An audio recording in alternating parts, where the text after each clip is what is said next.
Yo, alright guys, Hazink here, welcome back to the channel for another Dislyte video. So in today's video, we are going to be going over part 2 of the Osiris event, or the Lone Star event, if you want to, whatever you want to call it. I call it the Ollie event personally.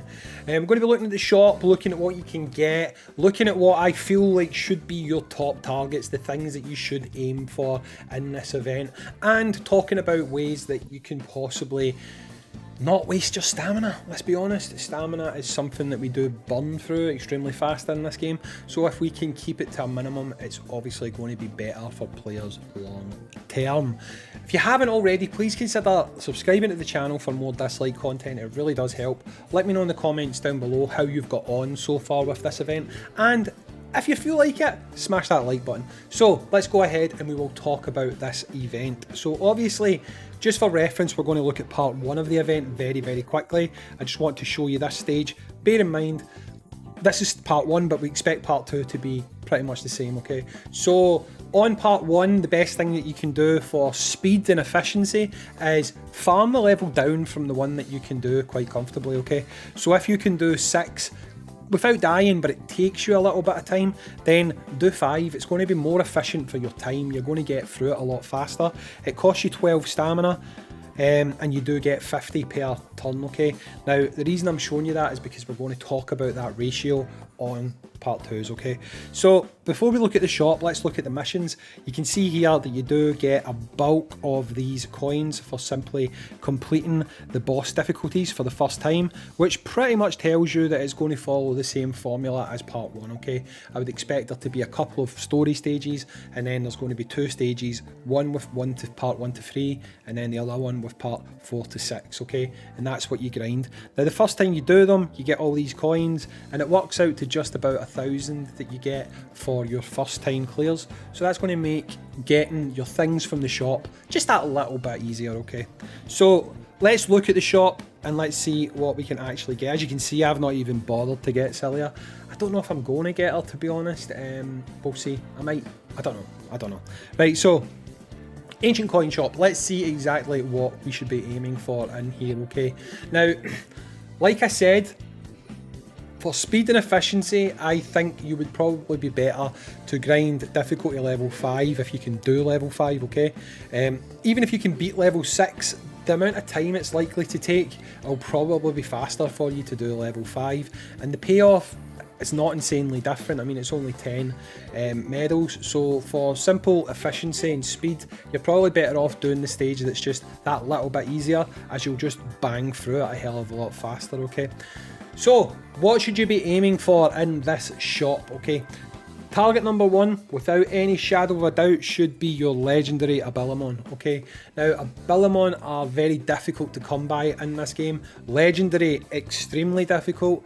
Epics are quite difficult to come by. So, your 2 top targets, first it should be your legendary Abilimon, and then most likely it should be your epic Abilimon, okay?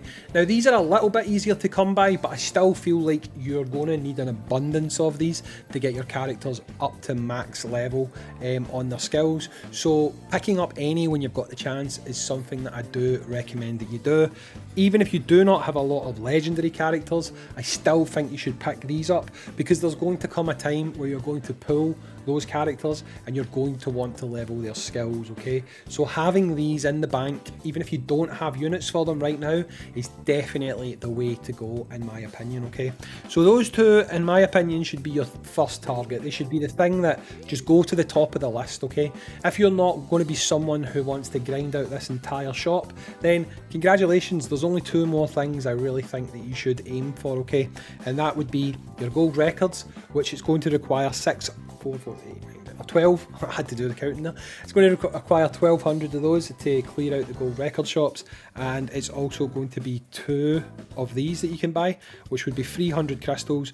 They're 300 a time, so 300 of these medals, 600 would give you 2 lots of 150, so 300 crystals, okay? Now, if you are someone who just wants to do the bare minimum on this event, in my opinion, you can stop right there, okay? Now, if you are wanting to put in a little more effort, then picking up the gold is actually a good shout. If you look at the payoff to stamina, this is going to be something that's going to be a lot more valuable to you, okay? You're basically going to use around, well, you're not going to use it roundabout, you're going to use 48 stamina to run the stage 4 times. 4 times running the stage will give you 200 of those medals if you do it at level 5. 400 medals then trade in for 200 gold. Okay, that payoff, you're not going to get it anywhere else in the game right now. So, to be honest, because of how much you need gold, you should probably take the time to do the gold, okay? Like I say, the payoff to effort ratio just makes it worthwhile, okay? Maybe even to the point that you should probably go ahead and do these as well. Obviously the payoff there isn't quite as great, but it's still probably on average better than what you're going to get off of running the likes of training stages. So you should be picking up the gold in my opinion, okay? Other than that, I mean, if you want to be a completionist, get the card. It's not one I'll be going for personally. I'm not too bothered about having cards that I'll probably not use. I don't look at my own cards, so I don't really care what it looks like, to be honest. So I'm not going to bother getting that. I probably will never get that 1,200. It's not that expensive, but it's not something that I really want to go for. Things I would avoid the legendary Starmon, to be honest, unless you've got an absolute abundance of medals left at the end. I would avoid these. The reason I say that is because you can get these through natural gameplay, okay? Anything you can get through natural gameplay, I don't see the point in getting, personally. Same with these things here. You can get these through gameplay as well, so I feel like these are something that you should only really go for if you have got an abundance of medals left at the end. I mean, they're still rare, do you know what I mean? They're still random, sorry, so you don't exactly know what you're going to get. I mean, yeah, they are superior, but I don't know. I think I'd rather just grind out these myself. But again, it's entirely up to you. Definitely wouldn't go for this one.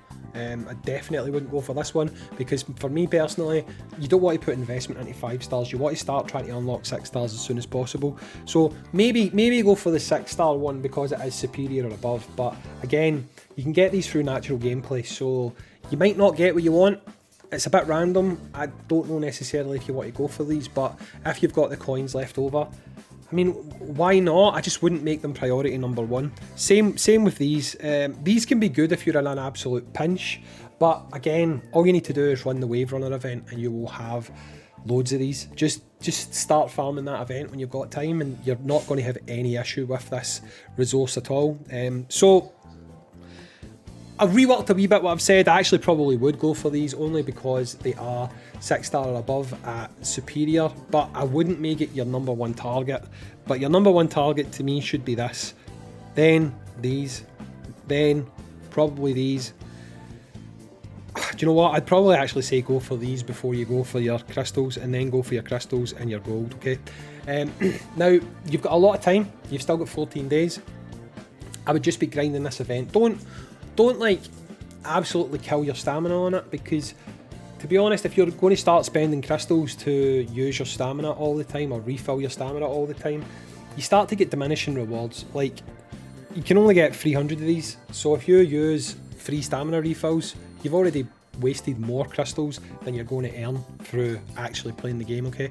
So I mean, take a break sometimes. Don't like absolute brute force your way through this.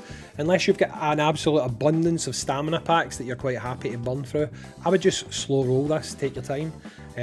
Let your energy fill back up throughout the day, come back in, do it again, because these rewards are going to be worth a lot more to you if you've done that. If you constantly stamina refill to get here, then it's really not going to be worth your time. But again, it's entirely up to you guys how you go about spending your crystals. I just don't really feel like spending your crystals on stamina to buy more crystals. It doesn't really make a lot of sense, you know. But that's it, guys. Like I say, part 2 of the shop I think is better than part 1. I think there's more on offer, there's more you probably want to pick up, but a lot of this stuff you don't need to touch, okay? So let me know what you plan to get in the comments down below. As always, I've been Hazing, and I will catch you on the next Dislyte video. Dudes, peace out. See ya.